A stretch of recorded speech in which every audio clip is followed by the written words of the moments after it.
Prograis is rumored to sign with Matchroom, according to boxingscene.com. Let's talk about it. He had an offer from Top Rank, didn't take it. And I think they pointed out two key issues why he didn't sign with Top Rank, so let's speak on it. So we're going to call it a rumor for now. But check out the Box Rumor playlist, thumbs up the video, share the video, subscribe to the channel. And he says, basically what they reported was Top Rank wanted a 5-fight commitment, and we already know how it go.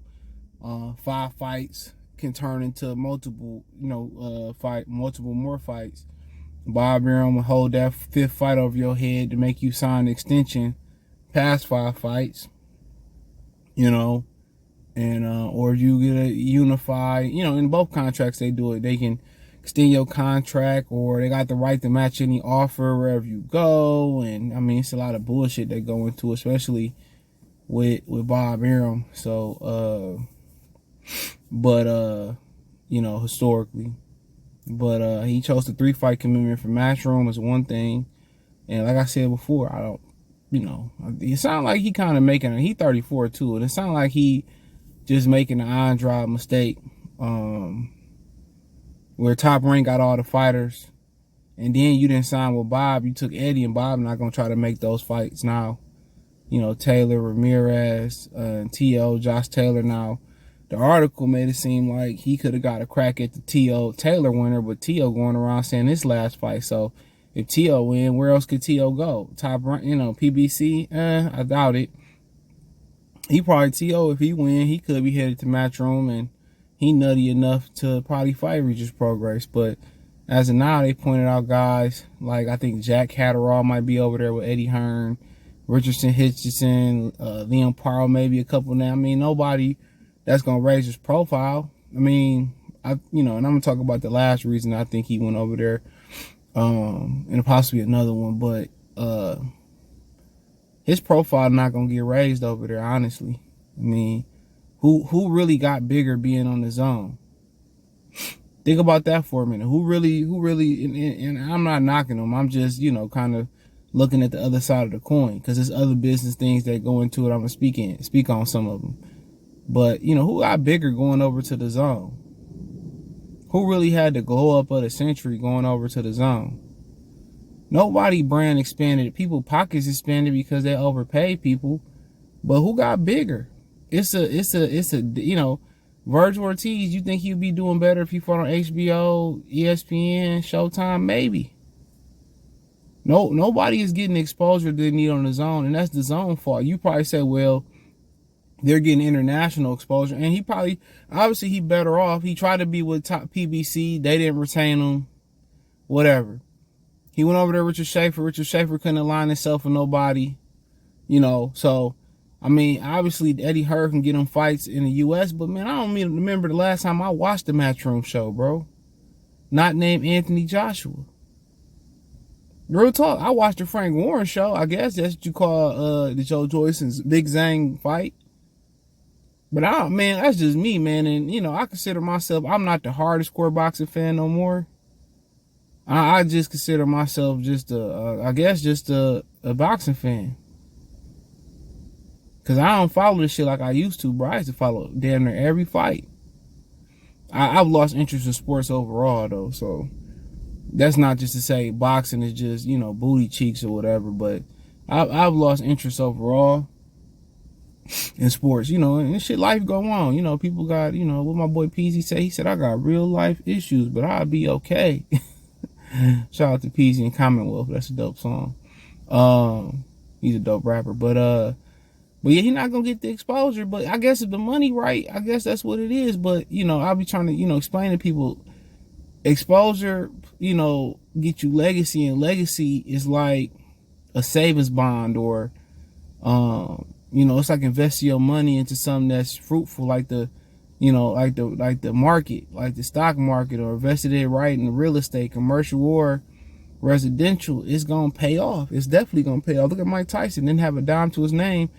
His name meant something. Muhammad Ali didn't have a lot of money neither. Guess what? That's why you see Muhammad Ali name on Fubu Platinum and all these different shirts. You go to Macy's to see Muhammad Ali. He sold his name and cashed out.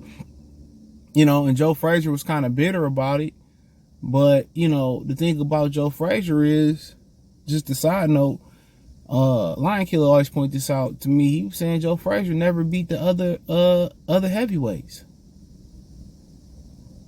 He never beat another big name heavyweight. He lost to Foreman, you know what I'm saying? He never, you know, he never beat, you know, he was like, you know, yeah, Ali, you know, Ali beat Liston and some of them guys. Ali beat Foreman. You know, he never beat another, you know, big name heavyweight. So, but yeah, man, but yeah, you know, another thing they pointed out that he's launching Rougarou Promotions. Obviously, that's his nickname. He's launching Rougarou Promotions.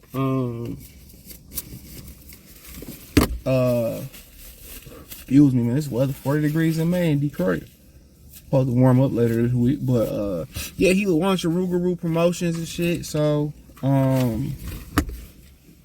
you know, and Eddie Hearn, I think Eddie Hearn is kind of getting smart.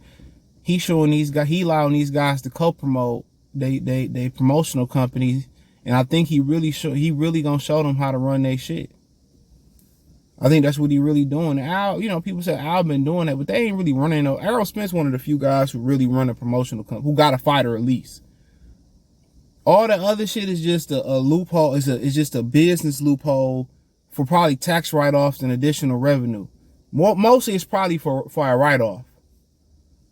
It's probably, you know, that shit with Al be doing with GDT, whatever Tank shit is, and Million Dollar Promotions. A lot of times it's just a fucking write-off, bro. And it's additional income. That's what it's probably being all this used for. And I think Eddie really showing Devin how to run this shit. And I think he really intends to show Regis Prograis how to run this shit.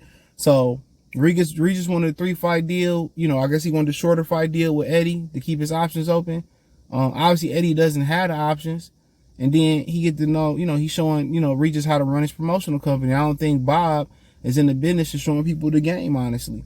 Because if he was in the business, he still would have aligned himself and been on good terms with De La Hoya. He would have been on good terms with Floyd Mayweather. But then again, that was unheard of for fighters to be promoters. I mean, the closest thing you had to it was Bernard Hopkins and George Foreman being the only two fighters in boxing history to win Manager of the Year, I think, by the Boxers Writers of Association of America.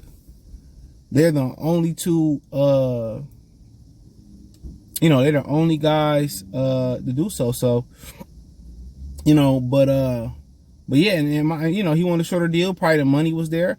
Originally, he could have signed the Top Rank, you know, before he did a one fight deal with PBC, but he said that they wasn't promising him the Jose Ramirez rematch, and they wouldn't promise him certain fights. So obviously, you know, they pointed out the 3-fight deal. I think the promotional thing was a huge sticking point for him. And I mean, cool. I mean, I ain't knocking him. Do what you do. But in exchange, he gonna be on the death zone. Nobody gonna see him. No, you know, nobody, no real exposure unless the zone got a better way of marketing and expanding their brand. And their brand is Boo Boo in America. I mean, he basically gonna be a UK-based fighter. That's how I look at it. I don't know nobody that watched the zone like in passing. Like I said, I don't talk to a lot of people. I'm a very, you know, I guess people say introvert. I'm one of them people that, you know, like get comfortable. I chop it up with you, or if it's just sports, I don't fear public speaking, and I just like to keep to myself. It's what I do. Cause you can't trust people out here. So always, you know, it's always people. I don't fuck with my family like that. Like I don't fuck with niggas like, you know what I'm saying? I don't like, you know, shit. I don't, you don't be trusting motherfuckers out here. I usually just keep to myself. I got a few people I chop it up with, but you don't be knowing niggas' real agendas and shit, man. Then you be niggas always, you talk to people person you ain't talked to in a while. Next thing you know, let me hold $20, $50. I don't got time for that shit, bro. But yeah, man. So obviously, you know, maybe Eddie Hearn could say maybe we can make some of these fights with Bob Arum. With him not choosing Bob Arum twice in a row, Bob ain't gonna be trying to let Regis in, and we know Al ain't gonna be letting Regis in. So who this? I don't know what the fuck this is. But I know Al ain't gonna be letting Regis in. So, like I said before, I mean, he probably went for the money, learned how to run his promotional company, and he did what's best for him. But You know, but him being in those fights that you want to see, the Taylor rematch, the T.O. fight, them probably Ramirez rematch, you know, Eddie behind him, maybe they could reorder the Jose Ramirez rematch, and maybe they could do it now again, but the fights that y'all want to see him in, Sabril Matias, maybe Al will let Matias go to the zone, but I don't see none of them fights happening. He possibly gonna fight Richardson, Hitchison, guys like that. You know, but if Eddie was smart, but he only got a 3-fight deal, and he supposed to be coming back this summer versus an opponent to be determined. If Eddie was smart, he'd put Richardson, Hitchison out in position to get one of those belts. He'd do the payola like they all do, in my opinion. Put Richardson, Hitchison to go get their belt from Rolly. When Rolly get the WBA, put him in position to get that belt, or put him in the position to get the WBO. Taylor probably gonna move up, get a belt, then unify. You know what I'm saying? He should be putting his little minions like Jack Catterall in position to get a belt, Regis in position to get a belt, and then start, you know, bringing them together and unifying them. But with Regis only having 3 fights, it kind of like he gotta kind of deliver the big fight, or a big fight. But I mean, it is what it is. Let me know what you girls and guys think. Thumbs up the video, share the video, subscribe to the channel. The subscribe button is the bell icon button. Hit our notification, increase your chance, get notifications. We go live or drop a video. Financially, want to support the channel, Cash App, $ CJ Good 313, Venmo CJ Good 313, PayPal link in the description. Check out the Boxing News playlist for more videos like this. Appreciate the love, support. Let me know what you girls and guys think in the comment section. Peace.